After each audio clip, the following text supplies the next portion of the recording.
सुप्रभात। जीवकृत सृष्टि से बंधन, यह हमारी आज की आध्यात्मिक चर्चा का विषय। जीवकृत सृष्टि से बंधन। श्रीमद् भागवत गीता में भगवान श्री कृष्ण कहते हैं कि मतः परंतर न्यान्ना किंचित दस्ति धनंजय मयि सर्वमिदं प्रोक्तम सूत्रे मणिगणा इव। कि हे धनंजय, मेरे से बढ़कर इस जगत में दूसरा कोई किंचित मात्र भी कारण नहीं। जैसे सूत की मणियाँ सूत के धागे में पिरोई हुई होती हैं, ऐसे ही संपूर्ण जगत मेरे में ही ओतप्रोत है। तात्पर्य ये है कि जैसे सूत की मणियाँ हैं, सूत का धागा है, सब सूत ही सूत है, ऐसे ही संसार में मैं ही मैं हूं। अर्थात मेरे सिवाय कुछ नहीं है। अतः भगवान की दृष्टि से भी संसार भगवत स्वरूप है और महात्माओं की दृष्टि से भी संसार भगवत स्वरूप है। वासुदेव है सर्वमिति। फिर संसार कहाँ है? भगवान कहते हैं कि जो अपरा प्रकृति है, उससे विलक्षण मेरी परा प्रकृति है, जिसको जीव कहते हैं। उस जीव ने जगत को धारण कर रखा है। ययेदम धार्यते जगत है, अथवा जगत से संबंध विच्छेद करने का दायित्व जीव पर ही। जीव का धारण किया हुआ जगत ही इसके दुख का हेतु है। और इसको समझाने के लिए एक बात सुनिए। शास्त्र में आया कि सृष्टि दो तरह की है, एक भगवान की रची हुई सृष्टि है और एक जीव की रची हुई सृष्टि। अब भगवान की रची हुई सृष्टि कभी किसी को दुख नहीं देती। उसने कभी कभी दुख दिया ही नहीं, कभी देगी भी नहीं और कभी दुख दे भी नहीं सकती। भगवान की रची हुई सृष्टि अगर जीव को दुख देगी तो जीव दुख से कभी छूट सकेगा ही नहीं, छूट ही नहीं सकेगा। तो फिर दुख देता कौन है? जीव की बनाई हुई सृष्टि ही दुख देती है। जीव की बनाई हुई सृष्टि क्या है? ये मेरी माँ है, मेरा बाप है, मेरी स्त्री है, मेरा बेटा है, मेरा भाई है, मेरी भौजाई है। ये हमारे पक्ष के हैं, ये दूसरे के पक्ष के हैं। ये हमारी जाति के हैं, हमारी जाति के नहीं हैं। ये जो ममता पड़ता का भेद बनाया हुआ है, राग द्वेष किया हुआ है, ये जीव की रची हुई सृष्टि है। तो शरीर भगवान का रचा हुआ है और उसके साथ संबंध जीव का रचा हुआ है। ये संबंध जीव की सृष्टि है जो दुख देती है। जीव जिनके साथ अपना संबंध नहीं जोड़ता, उनसे दुख नहीं होता। राग और द्वेष ही जीव के शत्रु हैं। तो हृष्य परिपंथनो, जीव राग और द्वेष कर लेता है, मेरा और तेरा कर लेता है। यही वास्तव में जीने का जीव को दुख देता है।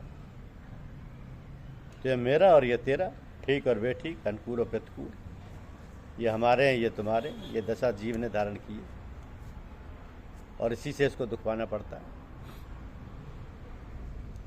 ईश्वर के रचित तो स्त्री पुरुषों के शरीर हैं। सबके शरीर ईश्वर की प्रकृति से बने हुए हैं। इनके मालिक हैं परमात्मा और धातु चीज है प्रकृति। अतः सृष्टि न दुख देने वाली और न सुख देने वाली है। अगर देखा जाए तो ये सृष्टि इसके व्यवहार को सिद्ध करती है, इसकी मदद करती है। दुख तो वही होता है जहाँ राग द्वेष तेरा मेरा पैदा कर लेती है, और ये मनुष्य का बनाया हुआ है। ययेदम धार्यते जगत, जीव जगत को धारण करता है। इसी से सुख होता है, दुख होता है, बंधन होता है, 84 लाख योनियों की प्राप्ति होती है। कारणम गुण संगोष्य सदध्वनि निजन्मसु। सत्य रज तम तीनों गुण तो बेचारे पड़े रहते हैं, कोई बाधा नहीं देते। परंतु इनका संग करने से जीव ऊर्ध्व गति, मध्य गति अथवा अधोगति में जाता है। अर्थात सत्वगुण का संग करने से ऊर्ध्व गति को, रजोगुण का संग करने से मध्य गति को, और तमोगुण का संग करने से अधोगति को जाता है। अब गुणों का संग वह स्वयं करता है। परा प्रकृति किसी के साथ कोई संबंध नहीं करती। संबंध न प्रकृति करती है, न गुण करते हैं, न इंद्रियां करती हैं, न मन करता है, न बुद्धि करती है। वह स्वयं ही संबंध करता है। इसलिए सुखी दुखी हो रहा है, जन्म मरण में जा रहा है। जीव स्वतंत्र है क्योंकि यह परा यानी श्रेष्ठ प्रकृति है। यह तो बेचारी अपरा प्रकृति है, वो कुछ नहीं करती। उससे संबंध जोड़कर उसका सदुपयोग दुरुपयोग करके ऊंची नीच योनि में जाते, भटकते। ये दम धार्यते जगत का अर्थ हुआ। अपने को सुख दुख किसका होता है? हमारा कोई संबंधी है, प्रेमी है। वो मर जाता है तो दुख होता है, और जी जाता है तो अच्छा होता है। जो सुख होता है यह मेरापन और यह तेरापन मनुष्य का बनाया हुआ है। यदि मनुष्य निर्मम और निरंकार हो जाए, ना प्रकृति के साथ ममता रखे, ना अहंता रखे, तो दुख मिट जाएगा और शांति प्राप्त हो जाएगी। निर्ममो निरहंकार स शांति मधिगच्छति। कर्मयोग की दृष्टि से, ज्ञानियों की दृष्टि से निर्मम निरंकार होने पर ब्रह्म प्राप्ति का पात्र हो जाएगा। अहंकार बल दर्प काम क्रोध परिग्रह विमुच्य निर्मम शांतो ब्रह्म भूयाय कल्पते। भक्तियों की दृष्टि से निर्मम निरंकार होने पर सुख दुख में सम हो जाएगा, समावान हो जाएगा और भगवान का प्यारा हो जाएगा। निर्ममो निरहंकार है, सम दुख सुख क्षमी। इस तरह कर्मयोग, ज्ञान योग, भक्ति योग तीनों से मनुष्य निर्ममो निरंकार हो जाता है। ये ममता और अहंता हमारी बनाई हुई है। ये जीव का सृष्टि है। जीव का सृष्टि ही जीव को दुख देती है, बांधती है। जीव स्वयं ही सृष्टि बनाकर बांधता है। जैसे रेशम का कीड़ा रेशम बनाकर उसे बंध जाता है, उसमें ही फंसकर मर जाता है। इस तरह से जीव ने अपना जाल बुन लिया, राग और द्वेष कर लिया, इसी से फंसा हुआ, बंधा हुआ। इसी ने जगत को धारण कर रखा है। जगत की स्वतंत्र सत्ता नहीं। कारण रूप से देखें तो प्रकृति और मानसिक रूप से देखें तो परमात्मा। बांधने वाला जगत तो जीव ने ही बना रखा है। यदि यह निर्मम और निरंकार हो जाए तो निहाल हो जाए। भगवान ने बड़ी कृपा करके दो बातें कह दी कि तुम निर्मम और निरंकार हो जाओ।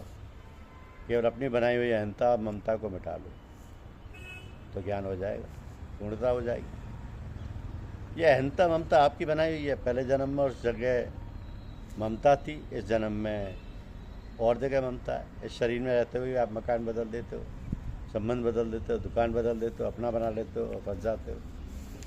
तो आपने ही इसको जगत रूप से धारण कर रखा है। परमात्मा की दृष्टि में ये जगत नहीं है, महात्मा की दृष्टि में भी ये जगत नहीं है। अगर अहंता ममता छोड़ दो तो जगत नहीं रहेगा, दुख मिट जाएगा।